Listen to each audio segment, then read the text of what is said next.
नमस्कार, मैं doctor Ramanivas Sharma Raman YouTube channel पर साइंस और टेक्नोलॉजी का यह ह्यूमन डाइजेस्टिव सिस्टम लेकर के बच्चों आपके सामने। आज के इस सेशन में हम मनुष्य के पाचन तंत्र पर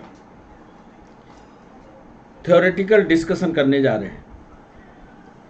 जो बच्चे कॉम्पिटिटिव एग्जाम की परीक्षा की तैयारी कर रहे हैं उनके लिए बहुत महत्वपूर्ण सेशन होगा।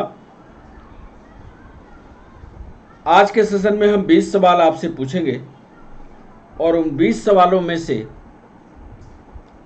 जब उत्तर की बारी होगी तो उस पर प्रत्येक सवाल पर डिस्कशन भी करेंगे।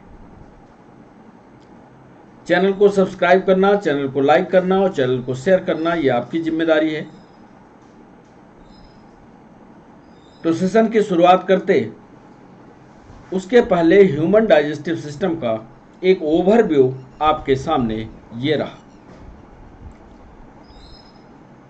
डाइजेस्टिव सिस्टम में जो चित्र आपके स्क्रीन पर दिख रहा है उसमें सबसे पहले माउथ वाला हिस्सा, यदि लिप्स को हम खोलते हैं तो एक गड्ढा बीच में दिखता है और ये गड्ढा जो है माउथ कहलाता है। ये देखिए, माउथ के पीछे एक ट्यूबुलर रचना आपको दिख रही है और ये ट्यूबुलर रचना फिर आगे जाकर के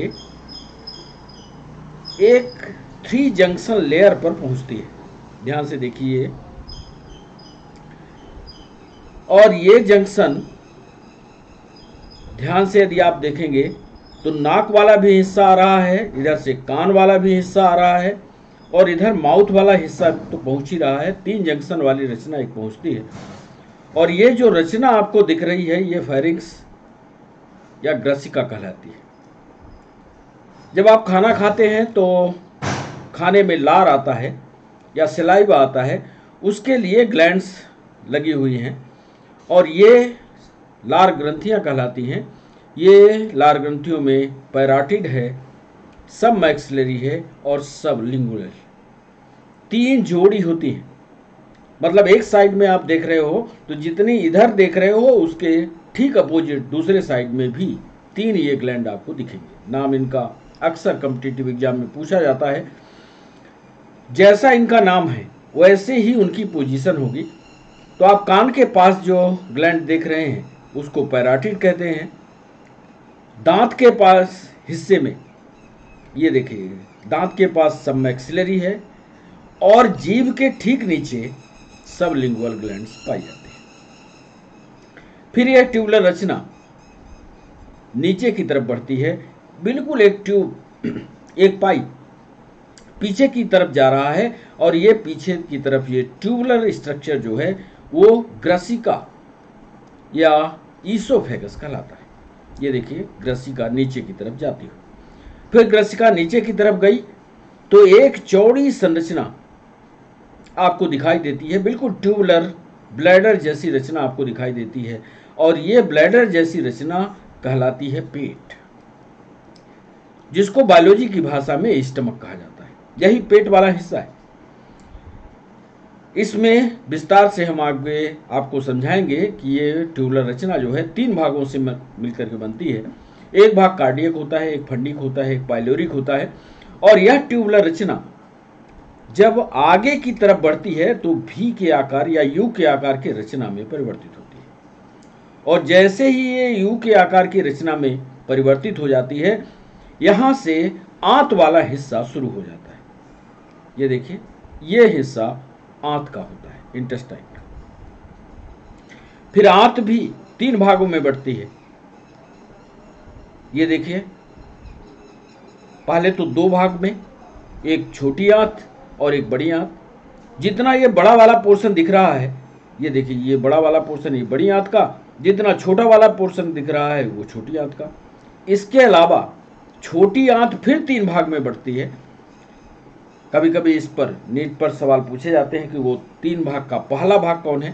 तो ये जो पहला भाग आपको दिख रहा है जहां हमने लाल निशान लगाया है, ये कहलाता है डुओडेनम। डुओडेनम यानी ग्रहणी। इस ग्रहणी वाले भाग में एक विशेषता देखिए,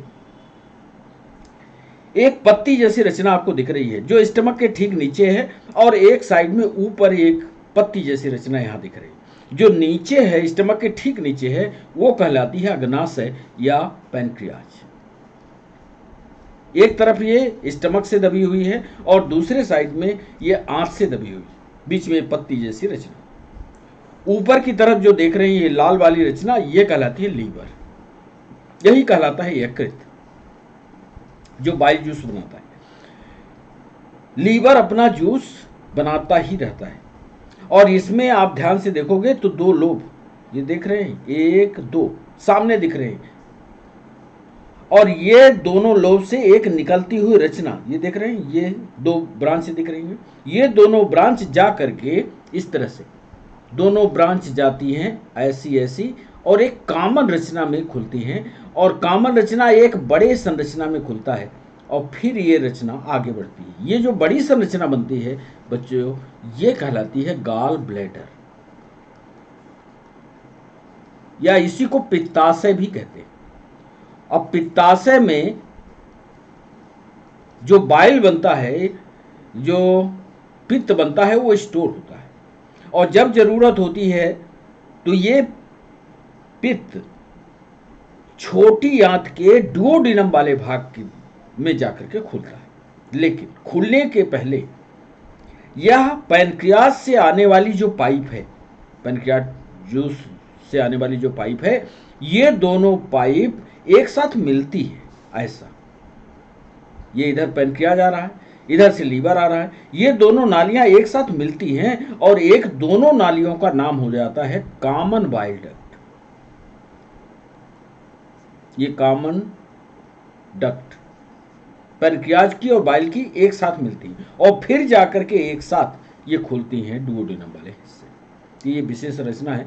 इसके बारे में कौन कौन से डाइजेस्टिव एंजाइम बनते हैं, क्योंकि पूरी थ्योरेटिकल क्लास नहीं है, इसलिए अभी हम नहीं बता रहे हैं। इसके आपको सवाल इससे पूछेंगे, आपने पढ़ा होगा नहीं, यदि आपको समझ में आएगा तो आप हमको कमेंट सेक्शन में बताइएगा, पूरी की पूरी थ्योरी हम आपको बताएंगे।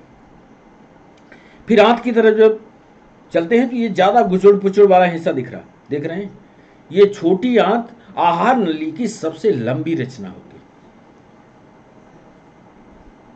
है, लेकिन इसका जो आयतन होता है, जो इसके अंदर का स्पेस होता है, वो अपेक्षाकृत बड़ी आंत से कम का होता है। लंबी तो है पर अंदर जो स्पेस है वो कम होता है, इसी कारण इसको छोटी आंत कहते हैं। है बड़ी, जबकि बड़ी आंत में आप देखिए चौड़ाई ज्यादा है, देख रहे हैं।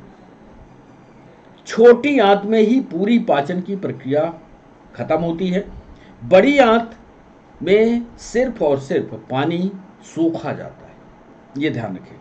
फिर इसके बाद भोजन पच करके और रेक्टम और एनस के द्वारा बाहर चला जाता है। तो एक ओवरव्यू संरचना हमने आपको दी। यह डाइजेस्टिव सिस्टम में एंजाइम के बारे में आपसे पूछा जाता है, तो उसके लिए एक अलग से चित्र हमने लगा दिया है। जो महत्वपूर्ण एंजाइम है कि माउथ में जैसे ही भोजन पहुंचता है तो एक एंजाइम बनता है, वो सिलेवरी एमाइलेज कहलाता है। याद कर लीजिए, सिलेवरी एमाइलेज माउथ में बनने के बाद भोजन का पाचन यहां शुरू हो जाता है। याद रखिएगा, माउथ में पाचन शुरू हो जाता है, और माउथ में पाचन होने की प्रक्रिया शुरू होने के बाद फिर जो पाइपलाइन है यानी ईसोफेगस है, इसमें किसी भी तरह का पाचन नहीं होता, ये याद रखिए। फिर इसके बाद स्टमक में पहुंचता है। स्टमक में भी कौन कौन से पाचक एंजाइम है उसकी पूरी लिस्ट इधर बनी हुई है। HCl निकलता है, पेप्सिन निकलता है, और ये भोजन के पाचन में अलग अलग भोज्य पदार्थ मुख्य रूप से कार्बोहाइड्रेट है, फैट है और प्रोटीन है। याद रखिएगा, इन्हीं पर सब पर ये एंजाइम क्रिया करेंगे और बड़े अणुओं को छोटे अणुओं में तोड़ेंगे। ये आपको याद करना पड़ेगा कि कौन कौन से एंजाइम। इसके अलावा ध्यान करिए, हमने एक रचना लीवर की बनाई है। लीवर से बाइल जूस निकलेगा, बाइल जूस या पित्त इसको हिंदी में कहते हैं। इसके अलावा पैनक्रियाज वाले हिस्से से 3 एंजाइम निकलते हैं, लिखा हुआ पैनक्रियाटिक एमाइलेज निकलता है, पैनक्रियाटिक लाइपेज निकलता है, पैनक्रियाटिक ट्रिप्सिन निकलता है। ये 3 एंजाइम जो हैं पैनक्रियास से बनते हैं, ये भोजन के पाचन में मदद करते हैं। तो ये चित्र यदि आपको याद रहेगा तो एंजाइम आपको रटने की जरूरत नहीं होगी। चित्र को याद रखने की कोशिश कीजिएगा तो कौन सा एंजाइम कहाँ बनना है ये याद रहेगा। फिर छोटी आंत में पहुंच जाइए। छोटी आंत में जितने बनते हैं उनको हमने अलग लिख दिया है। ये है लैक्टेज, माल्टेज, सुक्रेज और पेप्टिडेज। ये अलग अलग भोज्य पदार्थ प्रक्रिया करेंगे। लैक्टेज लैक्टोज पर, माल्टेज माल्टोज पर, सुक्रेज सुक्रोज पर। ये सब अलग अलग भोज्य पदार्थ प्रक्रिया करके भोजन को पाचन योग्य बना देते, और जब भोजन पच जाएगा तो एनस के द्वारा इसको बाहर कर दिया जाए। तो ये पन्ना जरूर याद रखिएगा आपको, ताकि एंजाइम को रटने में आपको दिक्कत ना हो। डाइजेस्टिव एंजाइम जो परीक्षा में खासकर नीट में, पीएनएसटी में पूछे गए सवाल हैं, उनके लिए हमने लिखा कि इंटेस्टाइन और पैनक्रियास से कौन कौन से निकलते हैं। तो पैनक्रियास से निकलने वाला जो maltose, exonuclease, dipeptidase, lactase, sucrose, ये स्मॉल इंटेस्टाइन से लाइपेज, एमाइलेज, फास्फोरस, इंसुलिन जितने निकलते हैं सबकी एक लिस्ट बना दी है। इसको विस्तार से आप पढ़ लीजिएगा, कैसे निकलते हैं, कहाँ करते हैं, ये देख लीजिए। और ये अक्सर कॉम्पिटिटिव एग्जाम में पूछा जाता है। देखिए, जैसे न्यूक्लियेज कहाँ बनता है, बोलना है पैनक्रियाज में बनता है। करता क्या है, ये डाइजेशन करता है डीएनए और आरएनए का। ये अक्सर नीट में सवाल पूछे गए हैं। नीट के बच्चों के लिए ये पन्ना हमने लगा दिया है, तो ये आपको पढ़ना है। अब इतना पढ़ने के बाद अब सीधा आपको उन 20 सवालों की ओर ले चलते हैं जो आपकी परीक्षा में पूछे गए हैं और कुछ सवालों को हमने बनाया है। तो आइए, पहले एमसीक्यू सेशन में पहला सवाल आपके स्क्रीन पर ये रहा। कई बच्चों ने हमें मैसेज किया है कि सर थ्योरी नहीं होगी क्या। थ्योरी का जो निचोड़ है वो सेशन के शुरुआत में हम आपको समझा देते हैं। यदि आप थोड़ी सी मेहनत करोगे तो जितनी थ्योरी हमने बताया है या वीडियो को जितना आपने सुना है, इसको सामान्य किताब रख कर के भी पढ़ोगे तो आपकी थ्योरी पूरी हो जाती है। आपको भी कोशिश करनी है। यदि लगातार हम थ्योरी पढ़ाते रह गए तो एमसीक्यू का सेशन या आपकी टेस्टिंग नहीं हो पाएगी। इसलिए आज प्रत्येक सवाल पर हमने डिस्कशन भी रख दिया है। पहला सवाल आपके स्क्रीन पर यह रहा। भोजन यानी भोज्य पदार्थ या फूड, भोजन नली या इसको एलिमेंट्री कैनाल कह लीजिए, की दीवारों के, अंग्रेजी वाले बच्चे जहां न समझ में आएगा कमेंट सेक्शन में कर देना टाइप, हम तुरंत उसकी अंग्रेजी आपको लिख देंगे। भोजन नली की दीवार मतलब एलिमेंट्री करना, बॉल ऑफ एलिमेंट्री करना। भोजन नली की दीवारों के संकुचन,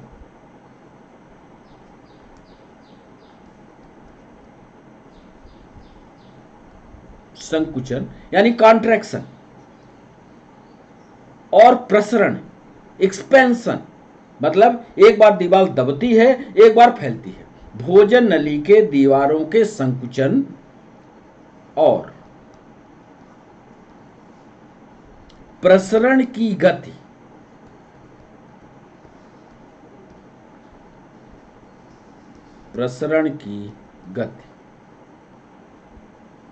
कहलाती है।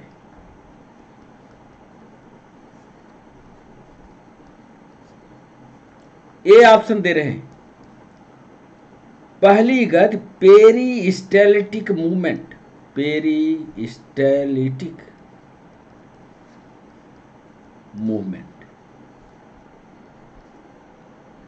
इसको यदि हिंदी में कहा जाए तो यह कहलाती है क्रमानुकुंचन, क्रमानुकुंचन गति। बी ऑप्शन आपको दे रहे हैं अनुशिथिलन, शिथिलन। सी आपको दे रहे हैं पीरियोडिक मूवमेंट, यानी दोलन गति।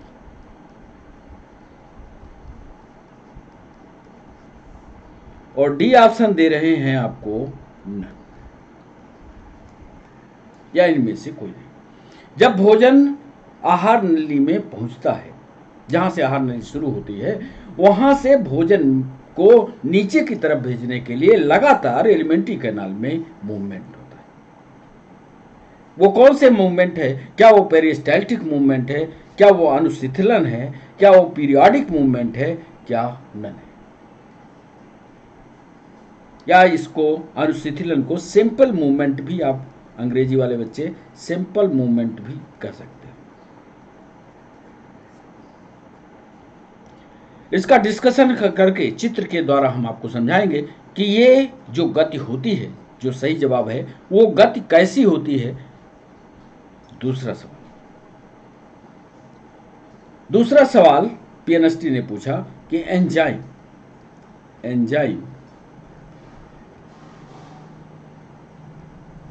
क्या है। उसके डेफिनेशन से सवाल पूछा, एंजाइम क्या है? क्या एंजाइम एक विटामिन है? क्या एंजाइम एक विटामिन है?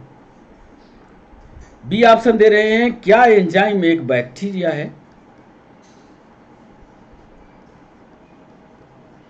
सी ऑप्शन दे रहे हैं, क्या वो एंजाइम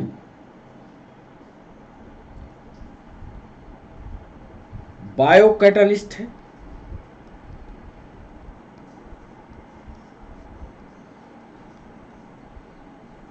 और क्या ये वायरस है? हमने पूछा एंजाइम क्या है, क्या वो विटामिन है, क्या वो बैक्टीरिया है, क्या जैव उत्प्रेरक है, क्या वायरस है? एंजाइम करता क्या है? यदि आपने एंजाइम की परिभाषा को अच्छे से पढ़ा होगा तो ये उत्तर बनेगा। आज इस डिस्कशन के पेज में एंजाइम कैसे, क्या है, ये हम आपको डिस्कशन के पेज में समझाएंगे। तीसरा सवाल, मानव तंत्र में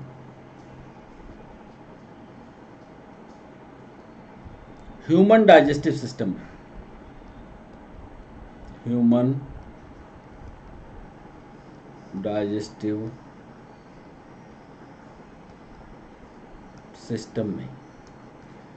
मानव के पाचन तंत्र में निम्नलिखित में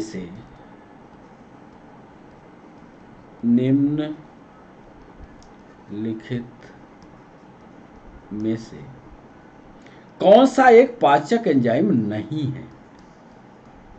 कौन सा एक पाचक एंजाइम नहीं है? सवाल को समझ लीजिएगा।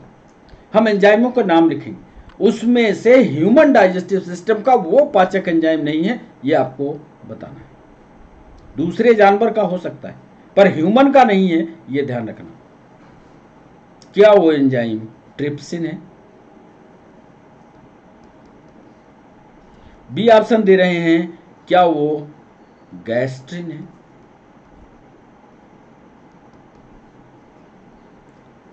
क्या वो टाइलिन है? और डी ऑप्शन दे रहे हैं, क्या वह पेप्सिन है? यदि आप डाइजेस्टिव सिस्टम की लिस्ट को कभी पढ़ा होगा तो इसमें आपको बताना है कि ह्यूमन डाइजेस्टिव सिस्टम में निम्नलिखित में से कौन सा एक पाचक एंजाइम नहीं है, या डाइजेशन की प्रक्रिया में वो भाग नहीं लेता, ये आपको बताना है। ये तीसरा सवाल, इसका भी डिस्कशन का पेज लगा है, ये भी समझाएंगे। चौथा सवाल, हमने अभी डिस्कशन के पेज में बताया कि डाइजेशन की प्रक्रिया माउथ से शुरू होती है। माउथ में ही 3 ग्लैंड है, 3 जोड़ी, सबलिंगुअल, पैराटिड, सबमैक्सिलरी। ये सब सलाइवा यानी लार बनाती है। सवाल यहां पूछ रहा है कि लार किसके पाचन में मदद करता है। लार यानी सलाइवा किसके पाचन में मदद करता है। अब आपको बताना है कि सलाइवा तो बना, सेलेब्री एंजाइम तो बना, वो किस पर क्रिया करता है। क्या वो फैट है यानी बसा, क्या वो स्टार्च है कार्बोहाइड्रेट है, क्या वो प्रोटीन है, और डी ऑप्शन दे रहे हैं क्या वह विटामिन है। डाइजेशन शुरू हो गया, आपने बता दिया एलिमेंट्री कैनाल में माउथ से ही डाइजेशन शुरू हो गया। अब ये बता दीजिए कि सलाइवा या सिलेवरी ग्लैंड से निकलने वाला सलाइवा किस पर क्रिया करता है। चौथा सवाल का, इसका भी डिस्कशन हम करेंगे। पांचवा सवाल, शरीर के किस भाग में शरीर के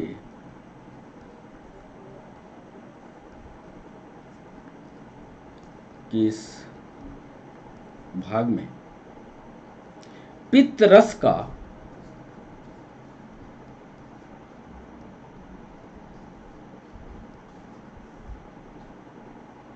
उत्पादन होता है।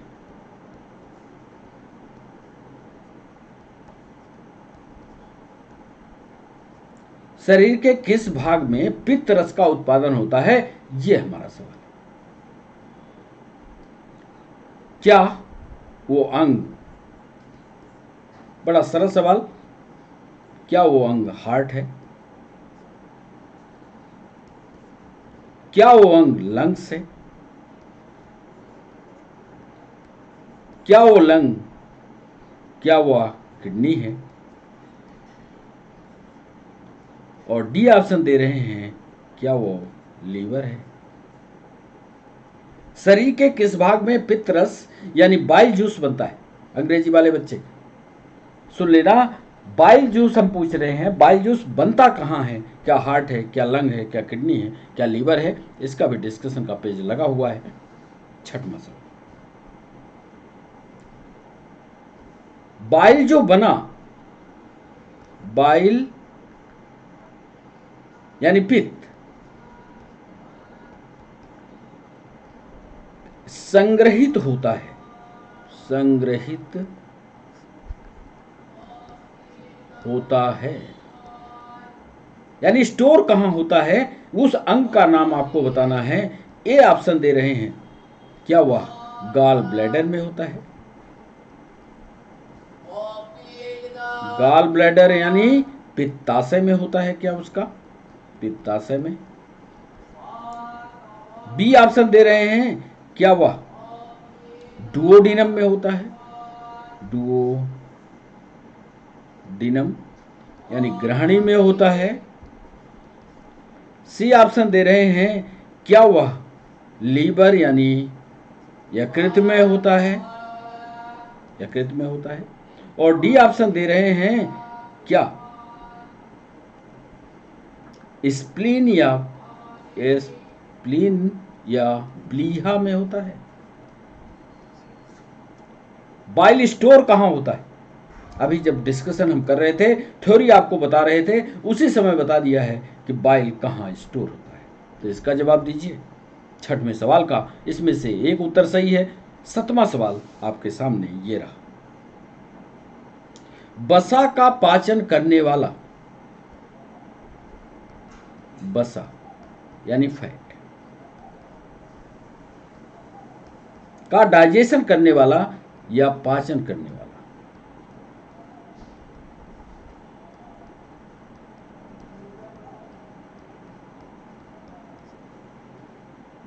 एंजाइम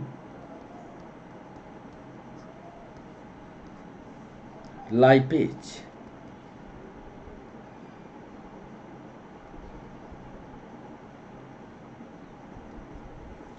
नाम याद कर लीजिए, फैट का जो भी डाइजेशन करता है वो लाइपेज करता है। उत्तर हम लिख रहे हैं, फैट का डाइजेशन करने वाला एंजाइम लाइपेज निम्नलिखित में से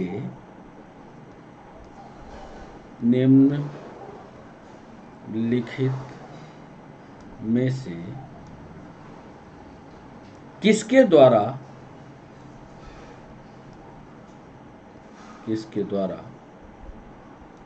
स्रावित होता है?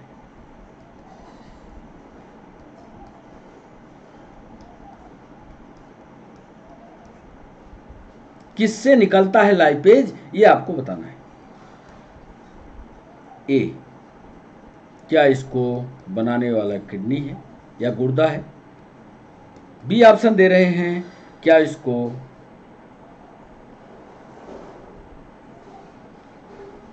वसा का पाचन करने वाला एंजाइम लाइपेज निम्नलिखित में किसके द्वारा स्रावित होता है? क्या वह लार्ज इंटेस्टाइन है?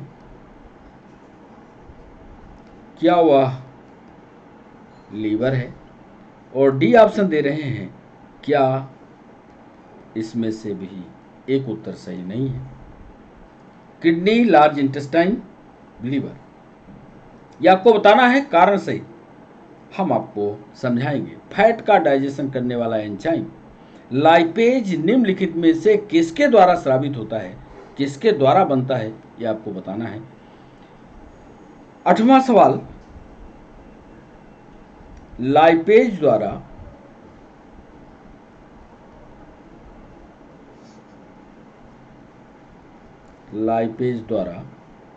वसा के जलीय अपघटन,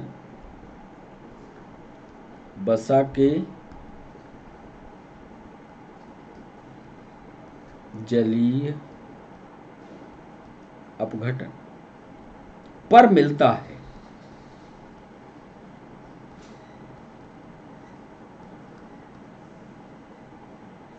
फैट किस में टूटता है जब उसका जलीय अपघटन होता है? तो यह आपको बताना है, क्या वह फैटी एसिड और एमिनो एसिड में, fatty acid and amino acid में? सोच विचार करके जवाब दीजिएगा। B, fatty acid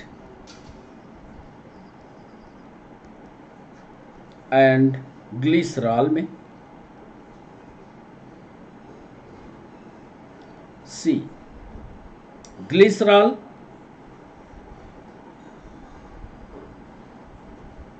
and amino acid में?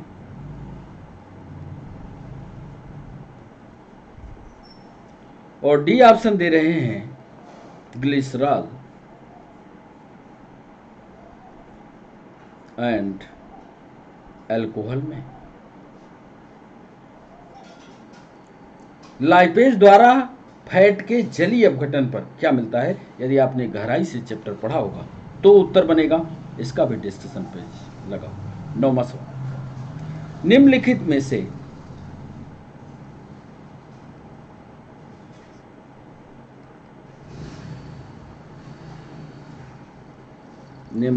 से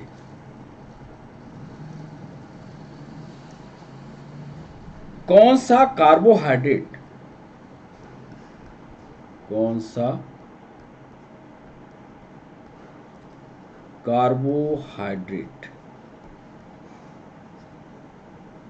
के पाचन का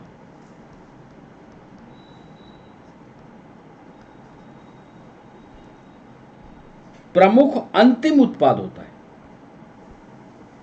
प्रमुख,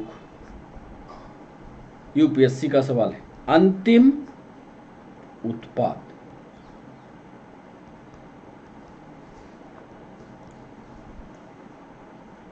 कार्बोहाइड्रेट जब डाइजेस्ट हो जाए तो उसका लास्ट प्रोडक्ट कौन सा है?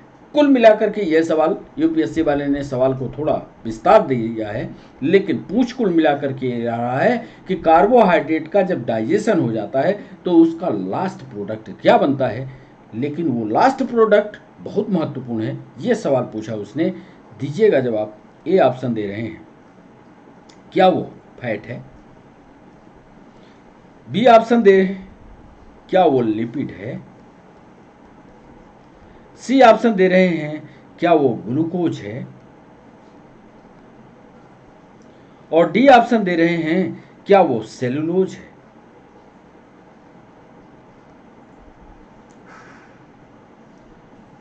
इसका उत्तर थोड़ा सोच करके देंगे तो आपको याद आ जाएगा, सही उत्तर कर पाएंगे। 10वां सवाल, शरीर का कौन सा अंग, बॉडी का कौन सा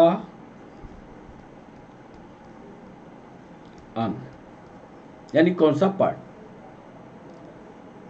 ब्लड के प्यूरिफिकेशन से जुड़ा हुआ है? ब्लड प्यूरिफिकेशन या रक्त के शुद्धिकरण, ब्लड प्यूरिफिकेशन से जुड़ा हुआ है। 10वां सवाल आपको बताना है, बॉडी का कौन सा हिस्सा ब्लड के प्यूरिफिकेशन से जुड़ा है? सोच लीजिए, फिर जवाब कीजिएगा। क्या वो हार्ट है?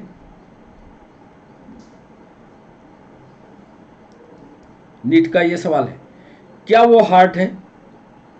क्या वह गॉल ब्लैडर है, यानी पित्ताशय है? सी ऑप्शन दे रहे हैं, क्या वह किडनी है? और डी ऑप्शन दे रहे हैं, क्या वह स्प्लीन है?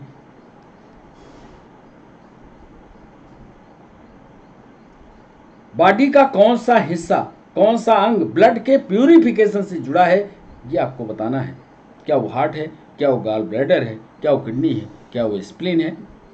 इसका भी डिस्कशन करके आपको समझाएंगे। 11वां सवाल, बर्मी फॉर्म अपेंडिक्स,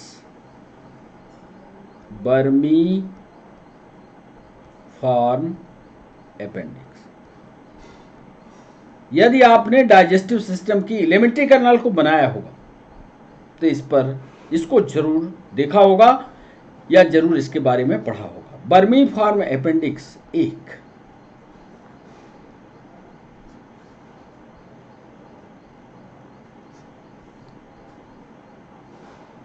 क्या ये, सोच लीजिएगा, क्या ये समजात अंग है? नीट का सवाल है, समजात अंग है? होमोलॉगस? बी, क्या यह रूडिमेंट्री ऑर्गन है, अवशेषी अंग है?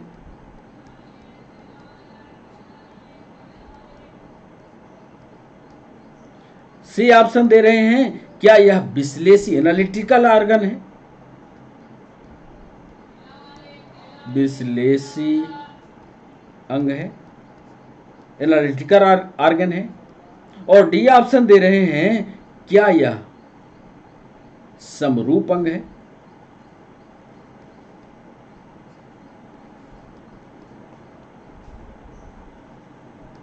सोच विचार करके बताइए, बर्मी फॉर्म अपेंडिक्स।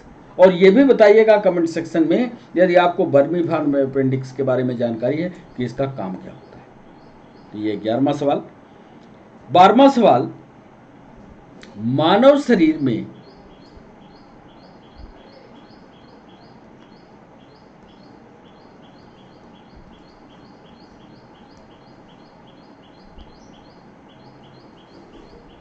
स्मॉल इंटेस्टाइन, या इसको हिंदी में क्षुद्रांत कहते हैं, क्षुद्रांत, स्मॉल इंटेस्टाइन के तीन संरचनात्मक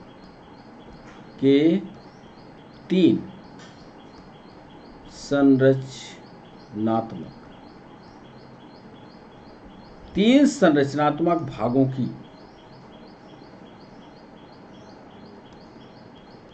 यह सवाल यूपीएससी ने भी पूछा है, यही सवाल राजस्थान पीएससी ने भी पूछा है, यही सवाल नीट ने भी पूछ दिया। बस पूछने के तरीके अलग अलग थे, इसलिए सवाल को समझने की पहले कोशिश करिए। सरल, इतना ज़्यादा सरल नहीं है कि आप उत्तर तुरंत कर पाओगे। मानव शरीर में स्मॉल इंटेस्टाइन के 3 संरचनात्मक भाग, स्मॉल इंटेस्टाइन के 3 स्ट्रक्चरल पार्ट,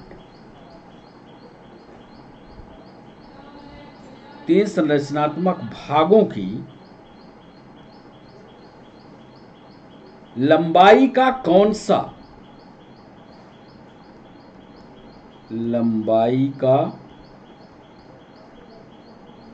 सा सही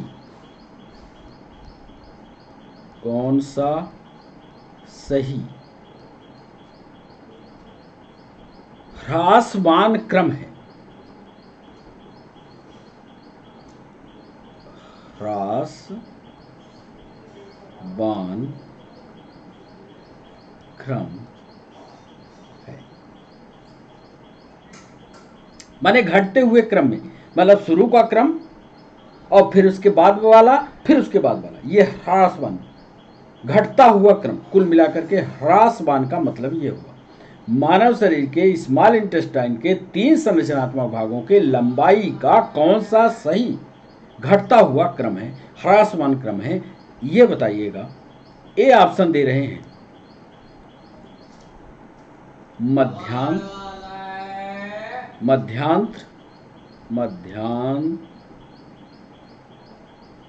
ग्रहणी, शेषांत्र।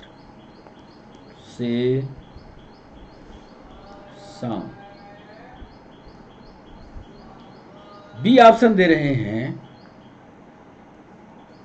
शेषांत,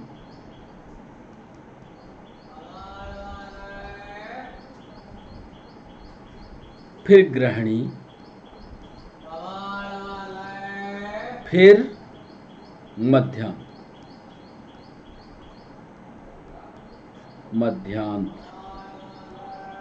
अभी अंग्रेजी बता देंगे इसकी, चिंता मत करो। सी मध्यांत, फिर शेषांत,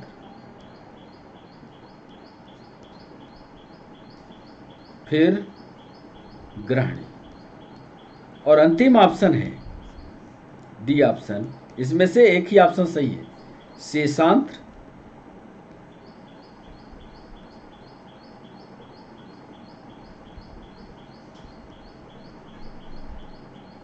फिर मध्यांत, और फिर ग्रहण। घटते हुए क्रम से शुरू करना है। अब सोच लीजिए, ह्रासमान क्रम मतलब नीचे से ऊपर जाना है आपको। आप किस क्रम में जाओगे स्मॉल इंटेस्टाइन के पार्ट में? क्या मध्यांत्र, ग्रहणी, शेषांत? यानी मध्यांत्र का मतलब है मिड इंटेस्टाइन, शेषांत्र का मतलब है end part of small intestine, ग्रहणी का मतलब है डुओडेनम। तो अंग्रेजी वाले बच्चे ये ना कह करके उत्तर ना करें कि साहब इसकी अंग्रेजी नहीं समझ में आई, इसलिए अंग्रेजी भी समझा दिया है। सही उत्तर बताइएगा, इसका हम चित्र बना करके आपको डिस्कशन समझाएंगे। 13वां सवाल, निम्नलिखित में से कौन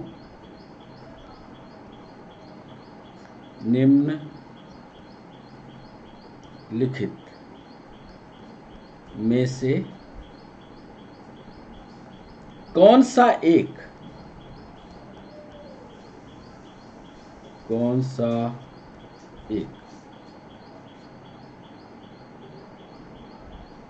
पाचन तंत्र की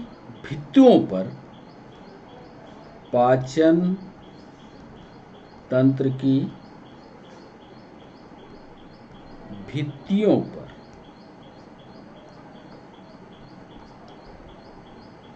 डाइजेस्टिव सिस्टम की दीवार की बात कर रहे हैं। सोच समझ करके पहले पढ़ लीजिएगा सवाल, तब उत्तर करिएगा। निम्नलिखित में से कौन सा एक पाचन तंत्र की भित्तियों पर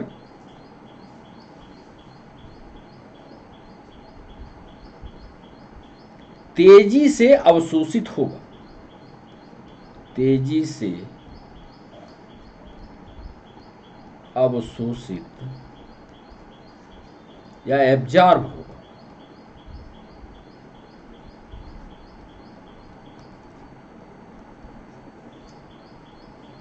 हम आपको कुछ खाना बताएंगे और वो खाना एलिमेंट्री कैनाल में भेजेंगे। आपसे ये पूछ रहे हैं कि एलिमेंट्री कैनाल की दीवार पर सबसे पहले कौन सा अवशोषित होगा, ये सवाल है। ए, कोई भी गर्म पेय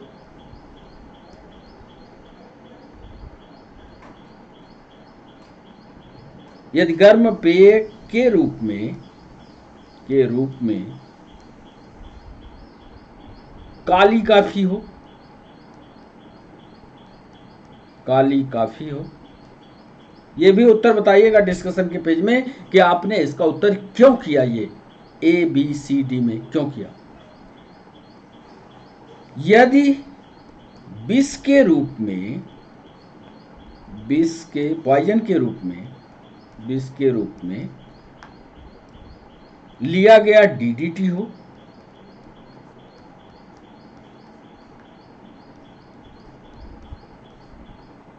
कुछ लोग जहर पीते हैं, उसकी बात विष के रूप में। सी पर दे रहे हैं मदिरा के रूप में, यानी एल्कोहल मदिरा के रूप में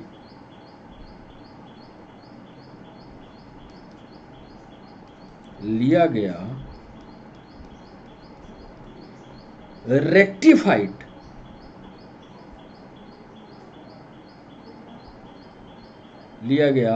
अल्कोहल हो, इसको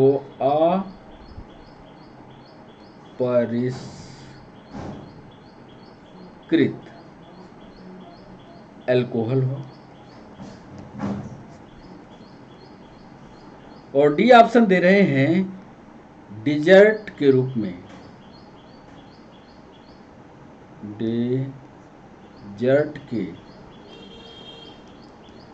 में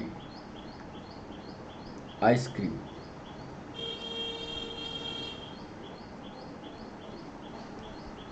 फिर सवाल को पढ़िए, यूपीएससी ने भी सवाल पूछा है। निम्नलिखित में से कौन सा एक डाइजेस्टिव सिस्टम की भित्तियों पर तेजी से एब्जॉर्ब होगा? गर्म पेय के रूप में काली कॉफी हो, विष के रूप में लिया गया DDT हो, मदिरा के रूप में लिया गया अपरिष्कृत अल्कोहल हो, या डेजर्ट के रूप में आइसक्रीम हो। सही जवाब बताइएगा। सही जवाब बताते समय ये ध्यान रखिएगा कि ये भी बताना होगा क्यों। कुल मिलाकर के इसके लिए सवाल है 14वां सवाल, जीवित प्राणियों के शरीर में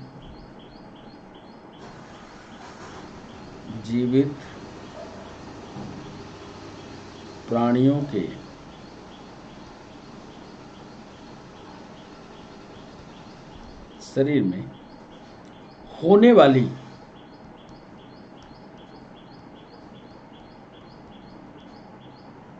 निम्नलिखित में से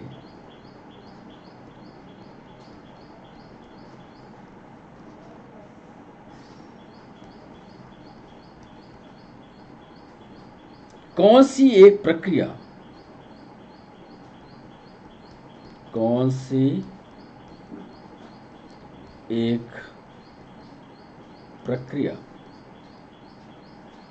पाचक या डाइजेस्टिव रिएक्शन है? कौन सी एक प्रक्रिया पाचक प्रक्रिया है? ये ऑप्शन दे रहे हैं प्रोटीनों का amino acid, dissociation of proteins into amino acid, प्रोटीनों का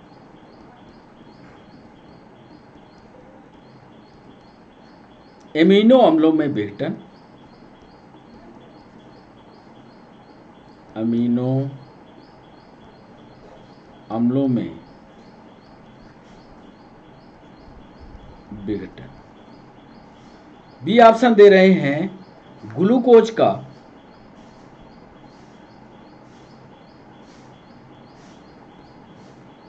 कार्बन डाइऑक्साइड और पानी में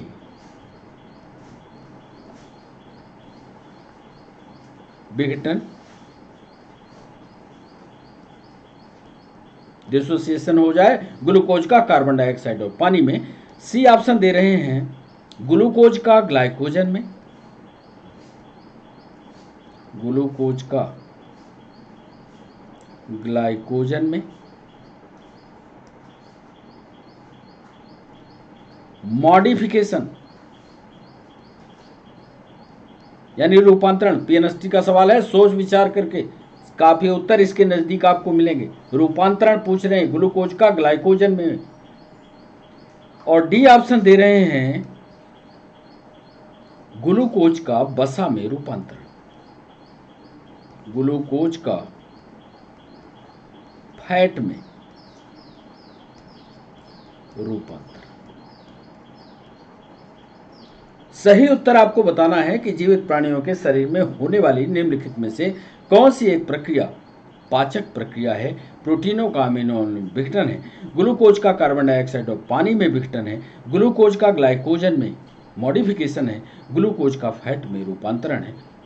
15वां सवाल आपके स्क्रीन पर। दांत मुख्य रूप से बने होते हैं। दांत यानी टीथ मुख्य रूप से बने होते हैं। ए इनेमल के,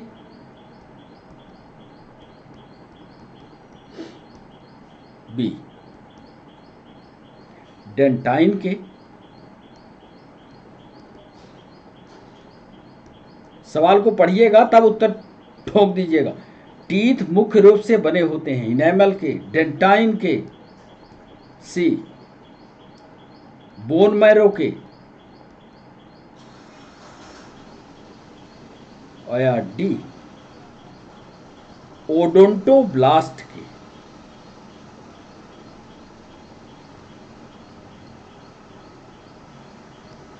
सही उत्तर का चयन कीजिए। सभी उत्तर के नजदीक हैं, हर उत्तर, लेकिन सबसे ज्यादा नजदीक उत्तर आपको बताना है। टीथ मुख्य रूप से किसके बने होते हैं।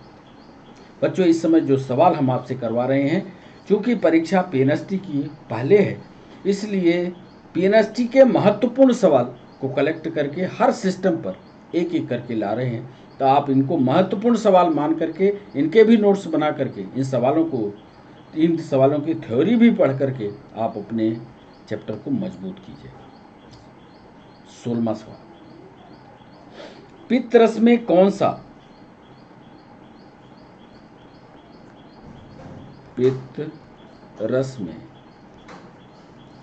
सा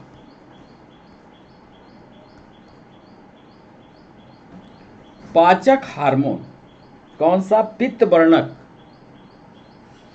कौन सा बाइल पिगमेंट उपस्थित होता है।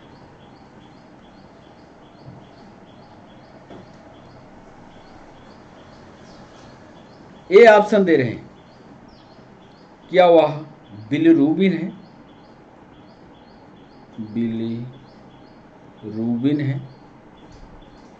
बी ऑप्शन दे रहे हैं, क्या वह बिलिवर्डिन है।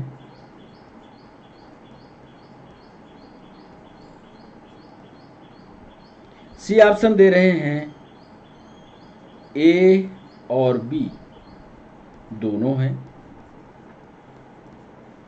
और डी ऑप्शन दे रहे हैं, इनमें से कोई नहीं। बाइल जूस में कौन सा बाइल पिगमेंट उपस्थित होता है, यह आपको बताना है। बिलिरूबिन है, बिलिवर्डिन है, ए और बी दोनों हैं, या इनमें से कोई नहीं है। ये था 16वां सवाल। 17वें सवाल पर आइए। निम्नलिखित में से कौन सा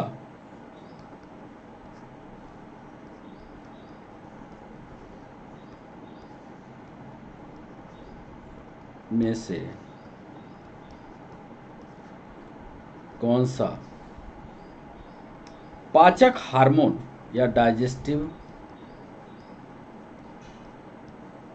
हार्मोन की बात कर रहे हैं, एंजाइम की नहीं, डाइजेस्टिव हार्मोन छोटी आंत में यानी स्मॉल इंटेस्टाइन में, छोटी आंत में सिक्रीट होता है, स्रावित होता है। कौन सा डाइजेस्टिव हार्मोन, पाचक हार्मोन छोटी आंत में स्रावित होता है? ये देखिए, कोलिसिस्टोकाइनिन, कोलिसिस्टोकाइनिन। बी ऑप्शन दे रहे हैं क्या, सिक्रेटिन। सी ऑप्शन दे रहे हैं मोटिलिन, मोटिलिनिन,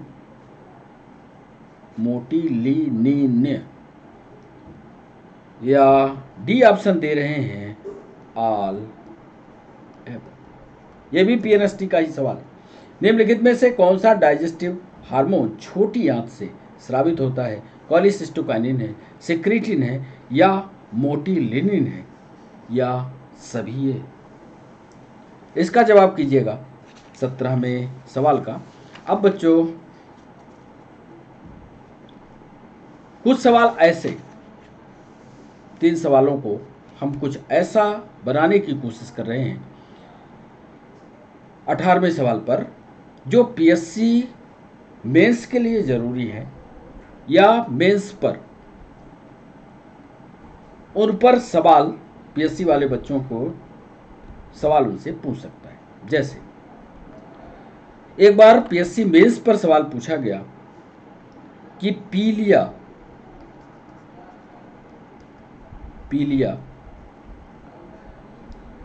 यानी जॉइंडिस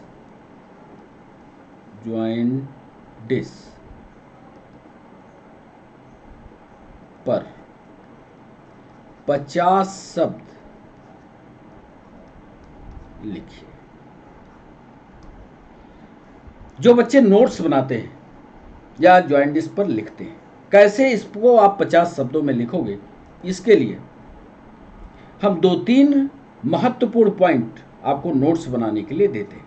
जैसे पीलिया से पहला पॉइंट लिख रहे हैं, ये पहला पॉइंट आपके नोट्स पर जाए कि पीलिया से लीवर प्रभावित होता है। ये वहां आना चाहिए, सभी एथेंटिक जानकारी हो, लीवर प्रभावित होता है। एक दूसरा लिख रहे हैं कि स्किन एंड आईज में, स्किन और आंखों में बाइल पिगमेंट जमा होते हैं, बाइल पिगमेंट जमा होते हैं। जब आप 50 शब्द लिखें तो ये 2 पॉइंट उसमें ऐड करें। तीसरा महत्वपूर्ण पॉइंट ये भी लिखिएगा कि बिलिरुबिन और बिलिरुबिन और बिलिबर्डिन महत्वपूर्ण भूमिका निभाते हैं।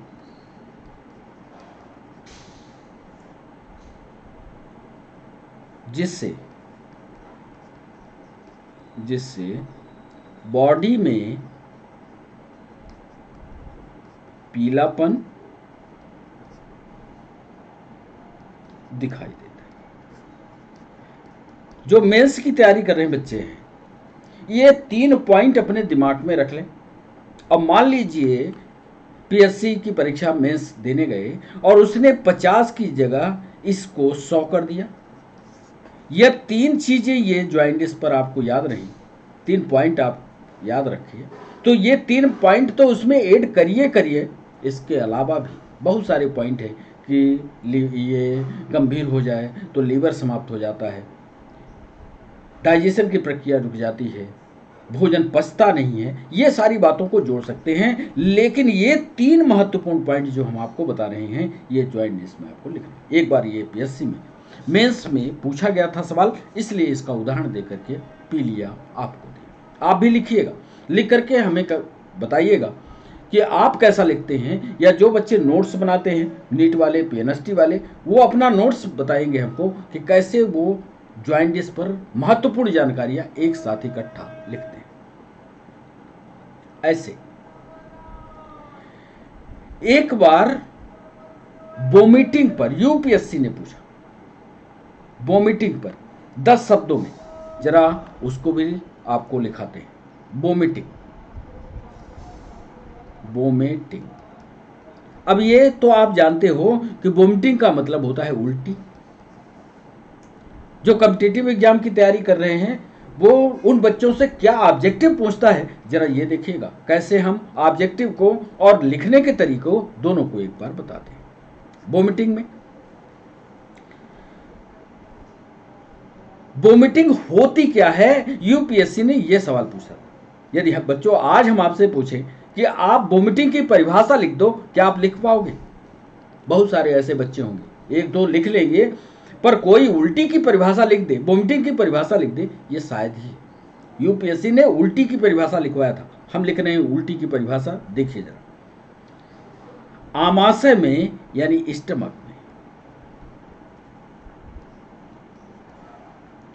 संग्रहित, इकट्ठा, संग्रहित। देखिए हमारे शब्द नपे तुले होने चाहिए। स्टमक में संग्रहित पदार्थों को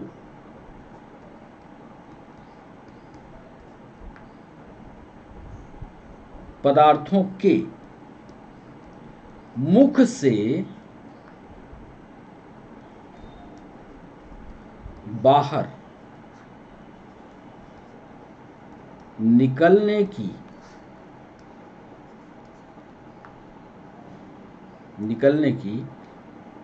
प्रक्रिया, ध्यान से देखिएगा, प्रक्रिया वोमिटिंग कहलाती है।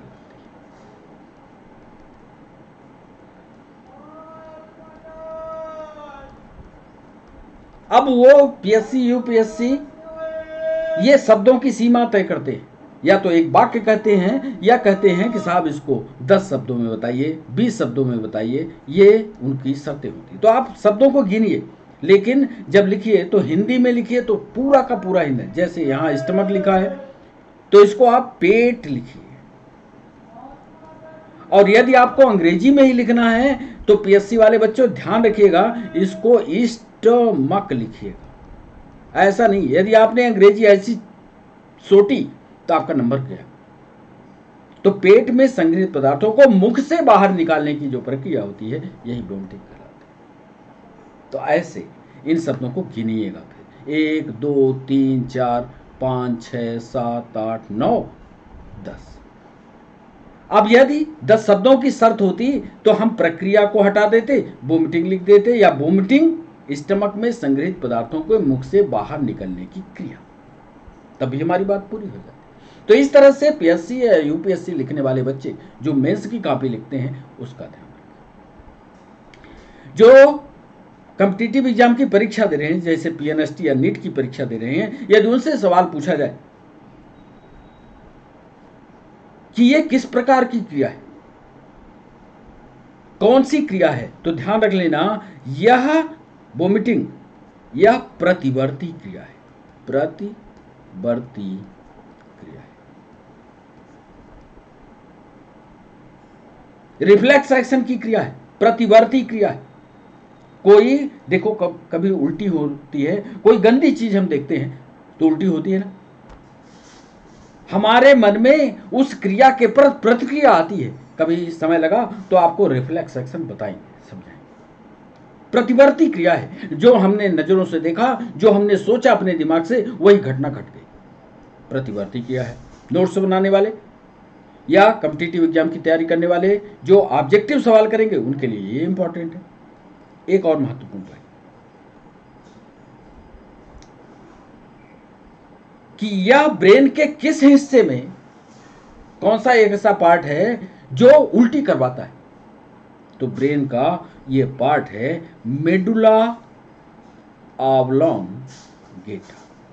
ये नीट में पूछा गया सवाल, ब्रेन के किस सेंटर में, कौन से पार्ट में ये सेंटर स्थित होता है जो उल्टी के लिए जिम्मेदार है, तो याद रखना मेडुला ऑब्लोंगेटा में एक सेंटर होता है जो उल्टी का केंद्र ही है, वो उल्टी करवाता ही है, तो मेडुला ऑब्लोंगेटा का वो सेंटर। तो ये इस तरह से डिस्कशन बनाए। एक सवाल पीएससी में थोड़े ही दिन पहले डायबिटीज पर पूछा, मधुमेह, मधुमेह या डायबिटीज। अब डायबिटीज का जब उत्तर आप लिखो तो कौन कौन सी महत्वपूर्ण बातों को शामिल करोगे? जैसे पहले यह एक रोग है, यह रोग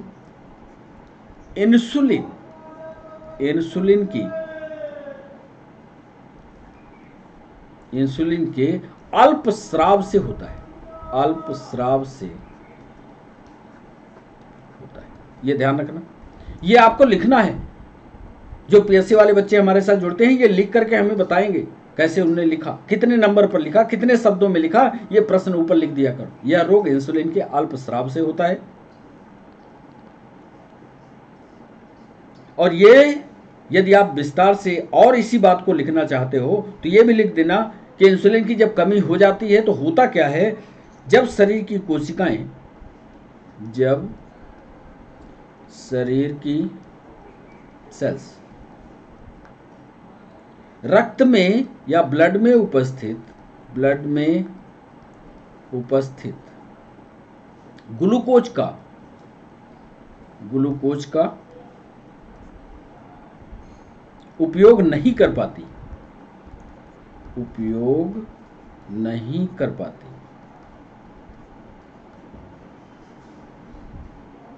तो ब्लड में ग्लूकोज की मात्रा बढ़ जाती है। तो आप जल्दी लिखिएगा, ब्लड में ग्लूकोज की मात्रा बढ़ जाती है।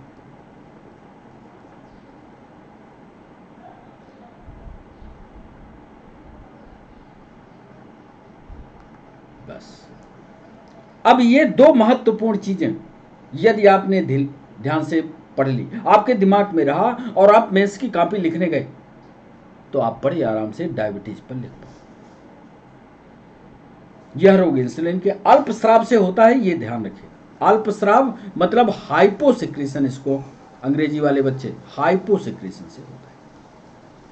इसी पर ऑब्जेक्टिव भी बन सकता है, तो इसलिए मधुमेह को पढ़ लीजिए। एक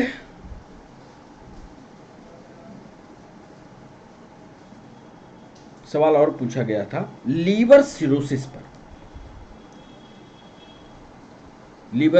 पर, उसको भी थोड़ा सा बता दें। लीवर सिरोसिस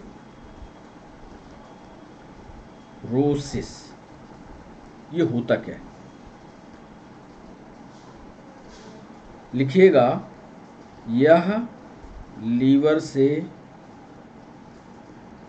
संबंधित रोग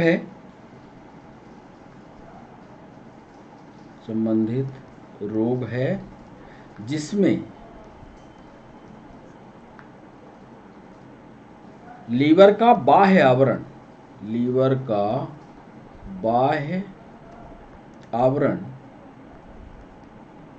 यानी लीवर को आप टटोलोगे, पेट के पास उंगली रख करके ऐसे देखोगे तो लीवर का बाह्य आवरण तथा मांसपेशियां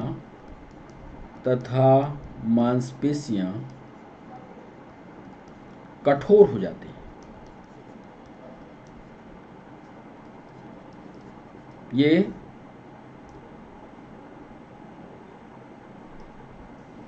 और यदि लीवर सिरोसिस हो गई तो यहां पर जहां लीवर होता है उसको आप टटोलोगे तो कठोर आपको दिखाई देगा। एक होता क्यों है लीवर सिरोसिस में, ये भी जोड़ देना। लीवर सिरोसिस अधिक शराब पीने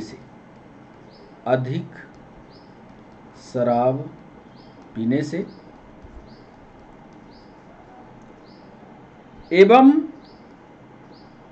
एवं हेपेटाइटिस बी अथवा सी के वायरस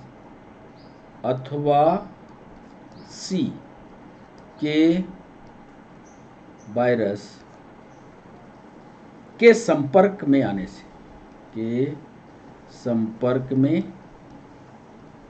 आने से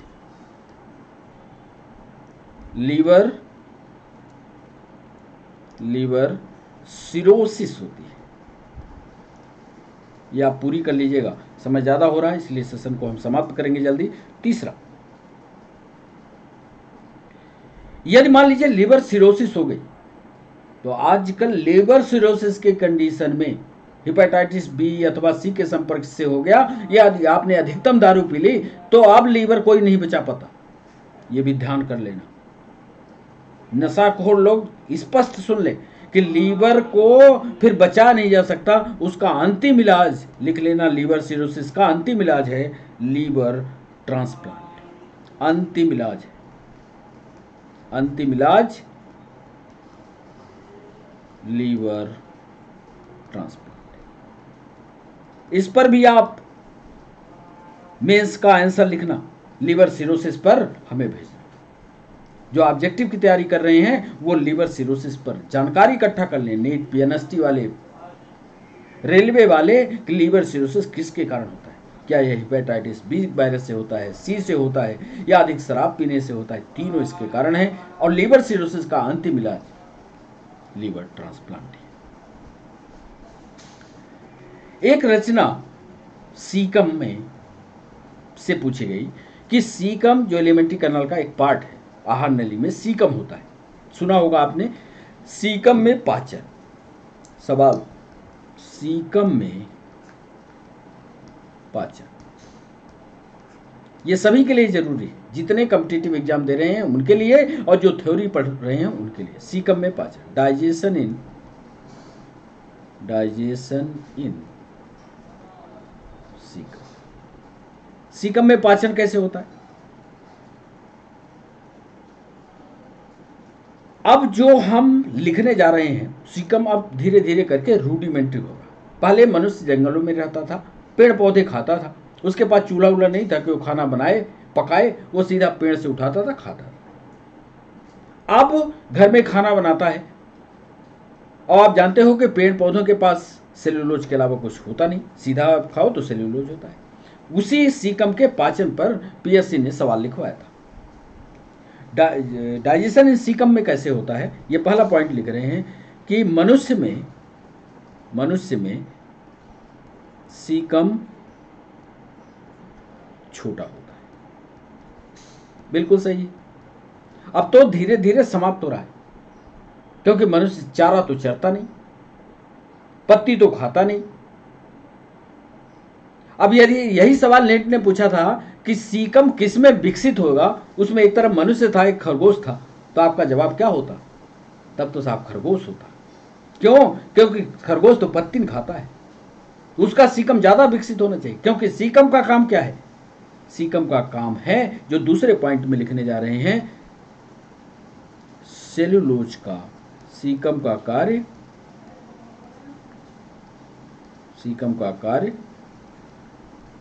सेल्यूलोज का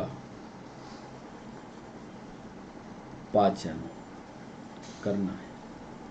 चलिए,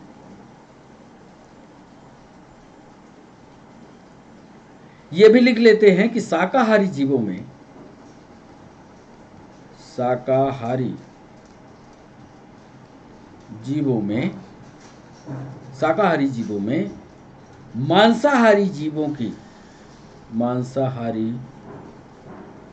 जीवों की बिल्कुल जैसे सवाल पूछा था पीएनएसटी ने, बिल्कुल वही तीसरे पॉइंट में लिख रहे हैं। शाकाहारी जीवों में मांसाहारी जीवों की अपेक्षा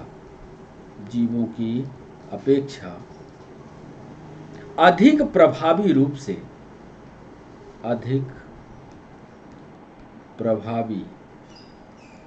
रूप से सेल्यूलोज का पाचन होता है। बहुत लोग ऐसे हैं जो सिर्फ मांस खाते हैं,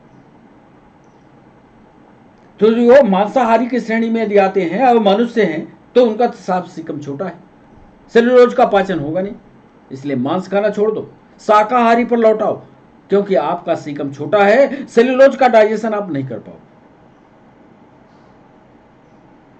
तो ये तीन इसके कारण अपच होता है और बहुत सारी बातें हैं। लेकिन अब समय कम है तो ज़्यादा डिस्कशन नहीं करेंगे। एक और सवाल हमारे दिमाग में चल रहा था कि उसको भी बता दें, कि जिस पर लिखा था, पीलिया बता दिया है, उल्टी बता दिया, कॉन्स्टिपेशन पर एक सवाल कॉन्स्टिपेशन पर था, याद आया,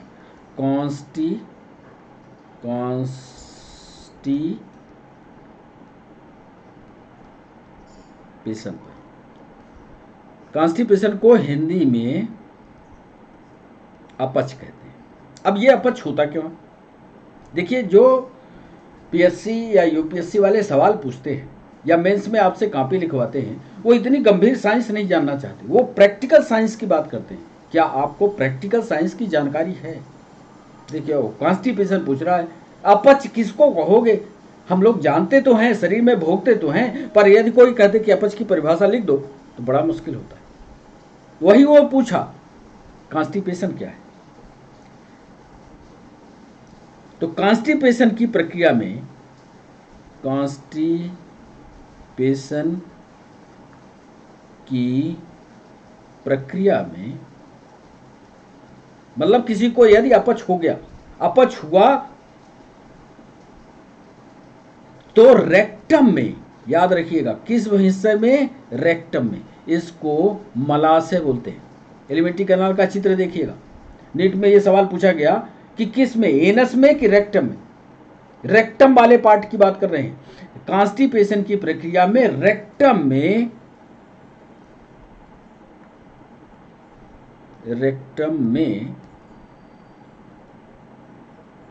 वेस्ट प्रोडक्ट यानी मल रुक जाता है। ये याद रखिएगा। जो कॉम्पिटिटिव एग्जाम की परीक्षा दे रहे हैं उनके लिए याद रखना होगा कि रेक्टम वाले पार्ट में रुकेगा, एनस वाले बने, रेक्टम वाले पार्ट, ये थोड़ा ऊपर है, रेक्टम में मल रुक जाता है। एक बात। और दूसरा महत्वपूर्ण पॉइंट अपच में होता है कि जो इंटेस्टाइन की सक्रियता होती है, ये भी लिख लीजिएगा, इंटेस्टाइन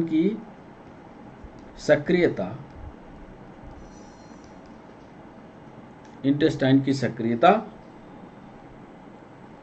वो इरेगुलर हो जाती है, अनियमित हो जाती है। अब इन दो पॉइंट को आधार मानते हुए आप इस पर भी 50 से 100 शब्द बड़े आराम से बना सकते हैं, या कॉन्स्टिपेशन की उस प्रक्रिया का चित्र बना करके आप समझा सकते हैं। कोशिश कीजिएगा, नहीं बनेगा तो आप हमसे बताइएगा, हम इसका बेहतरीन नोट्स आपका तैयार करवाएंगे। क्योंकि अभी हम लोग लाइव नहीं आ पाते हैं, इसलिए बहुत सारा डिस्कशन आपसे करना है। आप भी सोचते होंगे कि हमको बहुत सारे सवाल पूछने हैं, पर इतना ही अभी लेकर के चलते हैं। जैसे ही हम लोग लाइव शुरू हो जाएंगे, जितना भी मन हो उतना सवाल पूछेगा, उतने सवालों का हम जवाब देंगे। अब बारी है जल्दी से हम आपका उत्तर बता दें, सेशन को रोकें। तो पहले सवाल पर चलते हैं बच्चों। पहले सवाल का उत्तर आपको बताते हैं। पहले सवाल में हमने पूछा था कि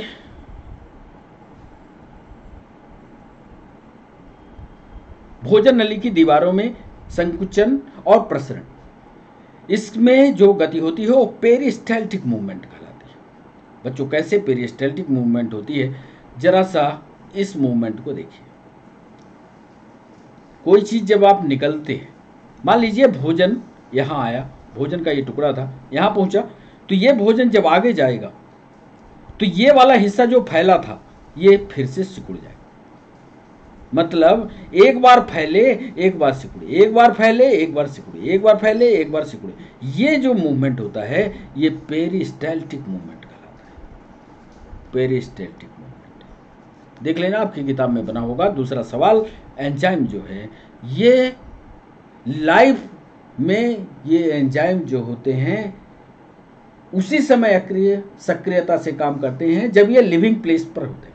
जितने एंजाइम हैं ये लिविंग प्लेस पर होते हैं, तो इसलिए ये ना तो विटामिन हैं, ना बैक्टीरिया हैं, ना वायरस हैं, ये सिर्फ बायो हैं। बायो माने लिविंग हैं, यानी बायो कैटलिस्ट है, बायो कैटलिस्ट है। तीसरा सवाल, ह्यूमन डाइजेस्टिव सिस्टम में निम्न में कौन सा एक पाचक एंजाइम नहीं है? तो ये वाला एंजाइम गैस्ट्रिन जो है नहीं है, गैस्ट्रिन। अब इसे यदि इसको विस्तार से हम आपको समझाते हैं तो बहुत टाइम चला जाएगा। आपको जब हमारी ये क्लास शाम को 5 बजे लाइव होगी तो आप उस समय हमको ध्यान दिलवाइएगा। गैस्ट्रिन पर हम एक लंबा कमेंट टाइप करके आपके सामने भेजेंगे। सलाइवा किसके पाचन में मदद करता है? तो ये तो आप जानते हो कि माउथ से पाचन शुरू होता है और स्टार्च पर यह क्रिया करता है। स्टार्च पर क्रिया करके उसको क्या करता है ये आपको पता है? ये आप बताइए कमेंट सेक्शन में, बिंदी बिंदी हम रखे देते हैं। करता तो स्टार्च पर है, पर क्या बनाता है ये आप बताइएगा हमें, क्योंकि डाइजेशन की प्रक्रिया माउथ से ही शुरू हो जाती है और माउथ से ही स्टार्च का आपको टेस्ट करा दें। आप भोजन को लंबे समय तक माउथ में रखे रहिए और चबाते रहिए। थोड़ी देर बाद आपका वो भोजन, आपने कुछ भी खाया हो, रोटी खाया हो, सब्जी खाया हो, दाल खाया हो, कुछ भी खाया हो, चबाते चबाते वो मीठा लगता है, यानी स्टार्च है। स्टार्च शुगर में बदलता है, शुगर मीठी होती है। इसीलिए गांव के लोग कहते हैं या पुराने हमारे दादा बब्बा कहते थे कि भोजन को चबा चबा कर खाना चाहिए। 5वां सवाल, शरीर के किस भाग में पित्त रस का उत्पादन होता है? तो ये तो आप जानते हो, पित्त कहाँ बनेगा साहब? लीवर में बनेगा। और लीवर की रचना उधर हम डाइजेस्टिव सिस्टम में बताए हैं। ये 2 डक्ट यहाँ से निकलती हैं, 2 लोब और 2 लोब, और ये दोनों मिलकर के जा करके आगे यहाँ पित्ताशय ये बनता है। ये सब पढ़ लेना, डिस्कशन के पेज में अपने से लगाना। पित्त रस कहाँ संग्रहित होता है? ये देखो, इसका उत्तर मिल गया, गाल ब्लैडर में संग्रहित होता है। तो गाल ब्लैडर यहाँ उत्तर लिखना। पढ़ाना बहुत है, समझाना बहुत है, पर समय की एक सीमा है। आज की क्लास जो है वो लंबा न चली जाए। फैट का डाइजेशन करने वाला एंजाइम लाइपेज निम्नलिखित में से किससे बनता है? लाइपेज का निर्माण जो है, यदि इतने अंग लिखे हुए हैं तो याद रखना लीवर लिखना इसका। अब आपको याद होगा, अभी हमने थोड़ी देर पहले जब थ्योरी के शुरुआत पेज पढ़ा रहे थे, या आपको वो चित्र दिखा दें तो इस चित्र पर यदि वापस लौट करके जाते हैं तो लाइपेज कहाँ हमने बनाया है? देखो कहीं लाइपेज है क्या? ये पैनक्रियाटिक लाइपेज। यदि वहां पर पैनक्रियाज लाइपेज बनता कहाँ है? तो ये यदि पैनक्रियाज लिखा होता तो पैनक्रियाज उत्तर होता। कई सवाल में धोखा मत खाइएगा। यह लीवर है तो लीवर भी पैनक्रियाज लाइपेज का निर्माण करता है, ये ध्यान रखिए। कौन सा सवाल था?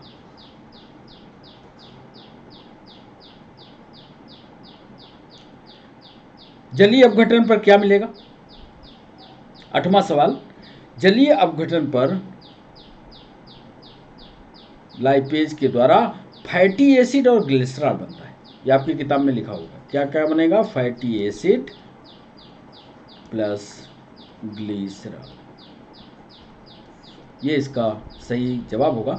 निम्नलिखित में से कौन सा कार्बोहाइड्रेट के पाचन का प्रमुख अंतिम उत्पाद है? जब भी कार्बोहाइड्रेट का पाचन होता है, आप बेहोशी की अवस्था में पहुंचते हो, हॉस्पिटल जाते हो, हॉस्पिटल में डॉक्टर देखता है कि आपको होश नहीं है या तुरंत एनर्जी की जरूरत है, तुरंत या तो चीनी खिलाता है या बॉटल डेक्सट्रोज वाला चढ़ाता है, कुल मिलाकर के ग्लूकोज चढ़ाता है। ग्लूकोज से इंस्टेंट एनर्जी आपको मिलती है, तो इसका सही जवाब होगा ग्लूकोज। यहाँ लिखिएगा ग्लूकोज। ग्लूकोज का फार्मूला एक परीक्षा में C6H12O6 ऐसे कैसे बनता है, ये भी फार्मूला पूछा गया है। बॉडी का कौन सा अंग ब्लड प्यूरिफिकेशन से जुड़ा हुआ है? बहुत सारे बच्चों ने जल्दी के चक्कर में हार्ट किया होगा। हार्ट सप्लाई करता है, ये पित्त का कलेक्शन करता है। स्प्लीन जो है ये कब्रगाह है।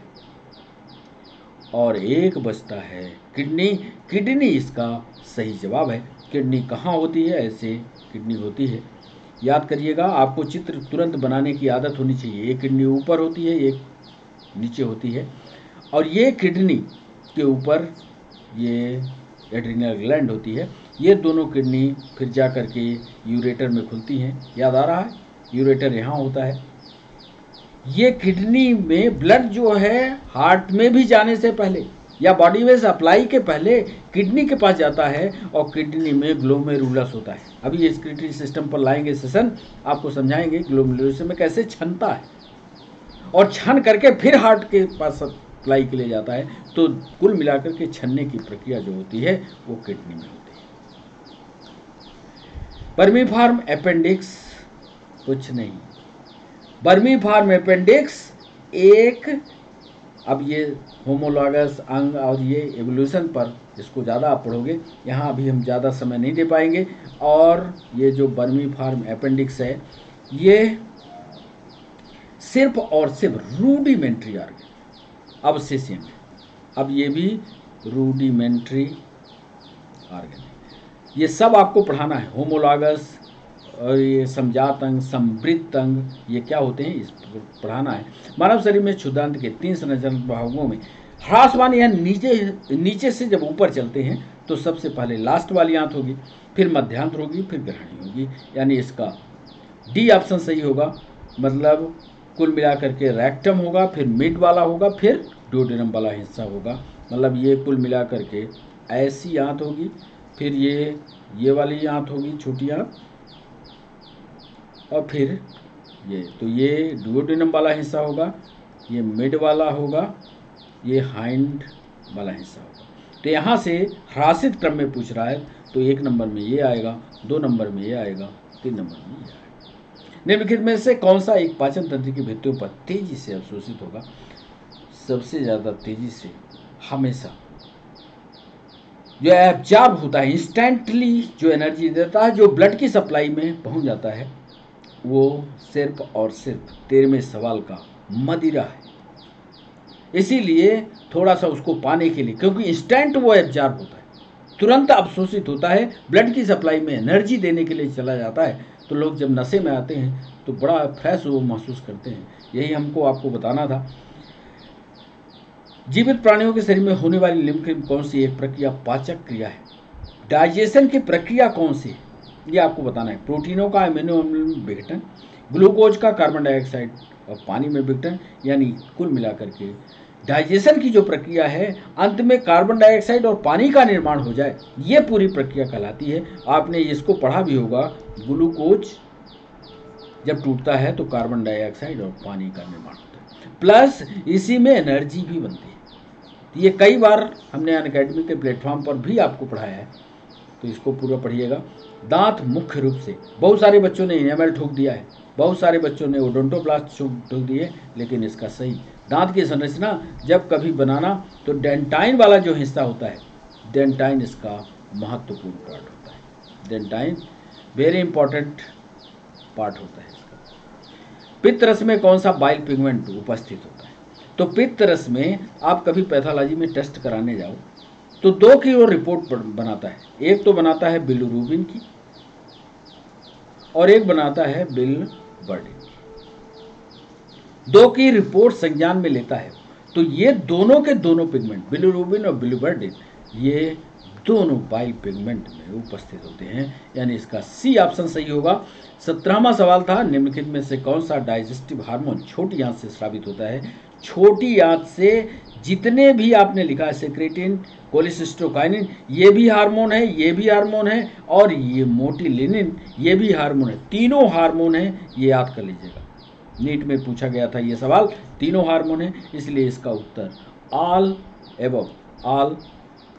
एबव वाला, यानी डी ऑप्शन इसका सही होगा। पिलिया पर हमने आपको समझा दिया 50 शब्द कैसे लिखने हैं, इस पर भी ऑब्जेक्टिव आप पढ़ सकते हो। 19वां सवाल समझा दिया, मधुमेह के बारे में बता दिया, जो पीएससी मेंस की परीक्षा दे रहे हैं उनके लिए भी सवाल दे दिया है।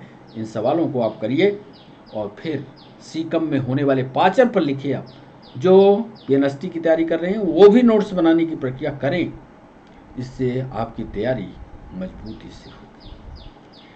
कॉन्स्टिपेशन पर लिखिए, समझिए उसको। तो बच्चों, आज के सेशन में हमने आज पीएससी, पीएनएसटी, नीट, रेलवे के सवालों को इकट्ठा किया, आपसे पूछा कैसा लगा सेशन। अब आप बताइए कैसे लगे सवाल, कैसा रहा डिस्कशन, ये जरूर आप कमेंट सेक्शन में लिखा करिए। फिर नए चैप्टर के साथ हमारी आपकी मुलाकात होगी। लेकिन ये ध्यान रखिएगा, चैनल को सब्सक्राइब करना, चैनल को लाइक करना, चैनल को शेयर करना। फिर हमारी आपकी मुलाकात होती है। तब तक के लिए बच्चों, बाय बाय, नमस्कार।